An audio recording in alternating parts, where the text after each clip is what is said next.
Well, it happened. We were all expecting some crazy news this week about Xbox.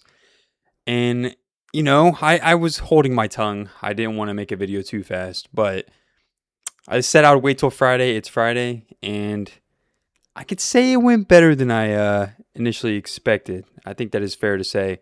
It didn't go as good as it looked as it went on Monday. I think that is also fair to say. But let's start off from the top, I suppose. So Xbox is going to do a great reset, and that shit was bloody.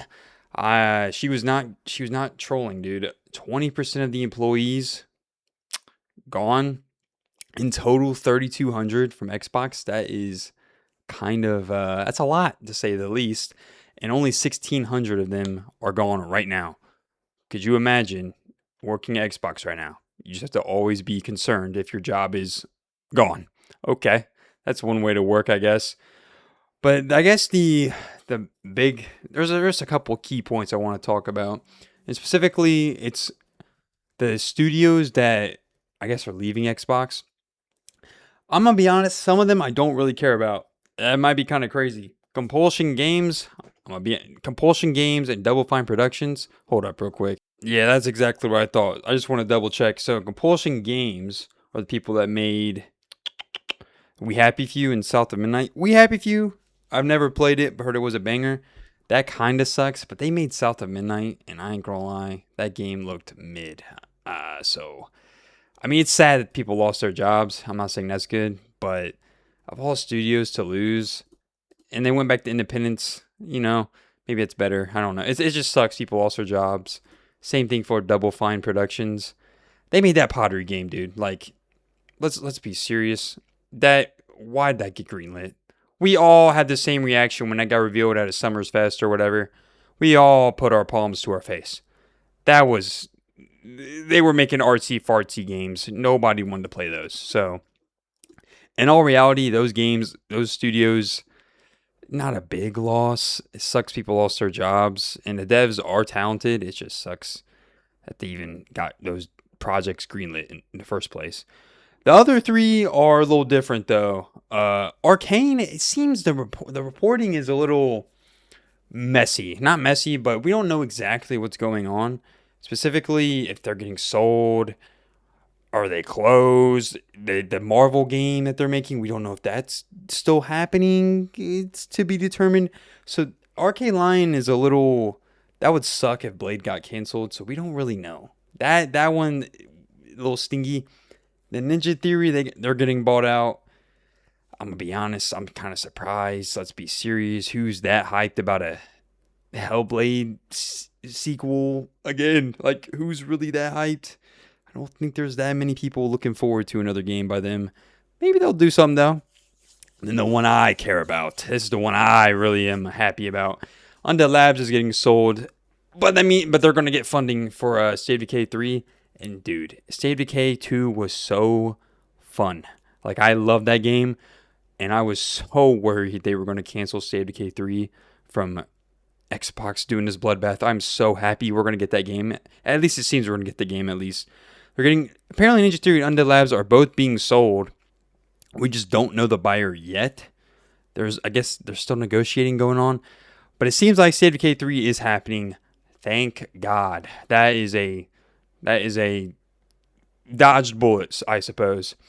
Then there's a couple other studios that they're not leaving Xbox, but they're getting reworked. And these are just the ones I want to talk about. I think Activision and Blizzard both went through some reworking as well. But the main one I want to talk about is Bethesda. Apparently they got some people laid off as well, and they're going through some overhauls. And I guess the big shift for Bethesda was, start working on IP people care about. That Starfield stuff, let's put it to the back burner indefinitely, by the way. Why did it take this long for somebody to tell Bethesda that? I have no idea. So, at least it seems they're going to start focusing on their bigger IPs, like, I don't know, Fallout. Well, this was before Obsidian. That came out, yesterday? So, I'll get to that here in a little bit.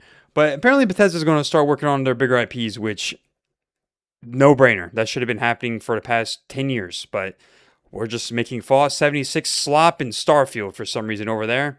And when we do decide to push out something people want, we break everything. Sick. We love you, Todd Howard. But off to better things. Or I guess not better things. News that's a little sad. id Software, dude. Oh, they really got. They're just a support studio now. That sucks because they were actually putting out good content for one of the only studios that was actually putting out content people were liking. Granted, their last game, I think the consensus take is Doom: The Dark Ages. Not the best Doom game. It's still good though, just not the best one. And they still got halved. Like half of their team is gone. The one studio that was pumping out content people like, they just dropped a DLC. It's probably a banger. And they're the ones that got slashed. I don't know why Xbox does that. It's like a high five rush situation all over again. I don't know why they do that. They just punish the studios that do well. It's so stupid. And then thankfully, I waited to make this video. Here's what really sucks about it is they were cooking up. They were actually doing some cool stuff. Well, apparently they were playing around with the Perfect Dark idea because I can't remember the name of that studio that was working on a Perfect Dark game and it got closed. I can't remember the name of them off the top of my head, but they apparently, id Software is going to pick up the IP and do something with it. Not the same thing that the other studio was doing, but they were playing around with some ideas and we're going to cook up a Perfect Dark game. And as somebody who, I've never played the old Perfect Dark games, but apparently there's like a lot of people hungry. They are thriving, or not, thrusting at the mouth to just get a Perfect Dark game. And from what I saw from that one trailer a couple years ago, dude, I was a little hyped. I wanted to play that game pretty bad. So when I saw it got canceled, kind of sucked. But I also understood maybe it was actually not going that well. Dev hell, who knows, right? But not only were they working on a Perfect Dark game, they were working on a multiplayer Doom game, like specifically multiplayer, it seemed, not like a side mode like they did in Doom 2016, which is interesting. I don't know how I feel about that personally. Why are we... I would have... Hopefully it wasn't going to be some live service slop, is all my concerns would be there. Because it seems like studios just always make these banger single player experiences, and for some reason they get put on these live service projects and waste so much time. It's just annoying. So hopefully it wasn't that, but it doesn't even matter now because they're a support studio. And then this is the big one. This is the one everybody's been talking about the past couple of days. This is Obsidian. I also was confused by this because when reports came out, id Software got halved, but Obsidian only lost like a quarter. They only got a quarter of their people laid off, which when I first saw that, I was a little confused because all the reports were Avowed, Outer Worlds 2. Like, Obsidian did not do the best last year. They did put out the content, but the content wasn't well received. Grounded 2 was well received, but that was made by like 13 devs. The two games that they were, banking on being hits that year, Outer Worlds 2 and Avowed, they underperformed. According to Obsidian, they underperformed. So you would think if anybody's going to get hit a little hard, it would be them. But it didn't really happen, and there's a good reason why, apparently, is they're going to do a Fallout game. Just snap of the fingers like that. They're doing a Fallout game. They canceled the Avowed 2 sequel, which I don't think anybody's that upset about that. Personally, I never played Avowed 1. Oh, hold up. Oh, excuse me. I had a burp there. I never played Avowed 1, but I do remember seeing the trailers and seeing people discuss it, and I was like, you know what, this game, it looks pretty good. But am I going to drop a whole $70? I don't know about that. So I was going to wait for a deep sale, so I never tapped in to Avowed 1. Eventually I planned on tapping into it. And, canceling a sequel, I don't think anybody's going to be that upset about it. And then Outer Worlds 2, it's another situation where, they try to make that game $80. Respectfully, Obsidian they're not pumping out AAA type content. It's more like AA games or for hardcore gamers. But them cooking up a Fallout game, dude, this could be pretty hype. they made New Vegas.